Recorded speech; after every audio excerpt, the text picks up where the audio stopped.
ఎవరితోనో ఈ converted the water into wine. దాని మీద ఇంగ్లాండ్లో ఒక ఎస్ఏ కాంపిటీషన్ పెట్టారంట. యేసు ప్రభు నీటిని ద్రాక్షారసంగా మార్చిన సన్నివేశం మీద 200 words ఎస్ఏ కాంపిటీషన్ పెడితే అందరూ రాస్తున్నారట. ఒక కుర్రోడు రాయట్లేదట. ఇన్విజిలేటర్ అంటాడట, ఏదో ఒకటి రాయిరా అంటే అంటాడట, ఏమి రాయమంటారండి, అందరు రాస్తున్నారు కదా యేసు ప్రభు నీటిని ద్రాక్షరసంగా మార్చిన సన్నివేశం మీద, ఏదో రాయి అన్నాడట. అని ఏమి రాయిక చివరికి వెళ్ళిపోయేటప్పుడు పేపర్ ఇచ్చేసే ముందు ఒక సెంటెన్స్ రాశాడు. చెప్పాను మీకు, ఒక మాట రాసి ఇచ్చేసాడట. Conscious water sides master and blushed అన్నాడట. చెప్పండి, conscious water sides master and blushed అన్నాడంటే. అంతే, ఒకటే సెంటెన్స్ అట.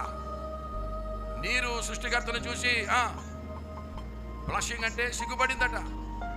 నా సృష్టికర్త వచ్చేసాడు పెళ్లి కానీ సిగ్గుపడేసరికి పంచభూతాల్లో ఒకటి నీరు.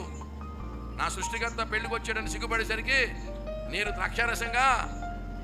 ఏమైనా అర్థమవుద్ది? యాలిగరీ, ఆ మెటఫర్, ఆ ఫిగర్ ఆఫ్ స్పీచ్ అది అర్థం అవ్వాలంటే పాశ్చాత్య దేశస్తులకు అర్థమవుద్ది.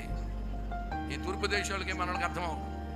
పాశ్చాత్య దేశస్తులు చాలా తెల్లగా ఉంటారు, ఆడపిల్లలు మరీ తెల్లగా ఉంటారు. ఆ తెల్లని మొఖాలకి సిగ్గొస్తే ముఖం అంట ఎర్రగా అయిపోతాడు, దరికి గోళ్ళగా ముఖం ఎర్రగా మారిపోతుంది. మన మసి ముఖాల్లో తెలియదు. ఆ సిగ్గొచ్చినా కోపం వచ్చినా ఎర్ర ముఖం, తెల్ల ముఖం ఎర్రగా బ్లడ్ అంతా ముఖంలోకి వచ్చేస్తారు. ఆ కాన్సెప్ట్ తీసుకున్నాడు అతను. Conscious water sides master and blush. ఓ ఇశ్రాయేలురా, నీరు గుర్తుపట్టింది మెస్సియాను, మీరు గుర్తుపట్టలేకపోయారు. How sad on the part of the Jewish nation, you could not recognise your own saviour.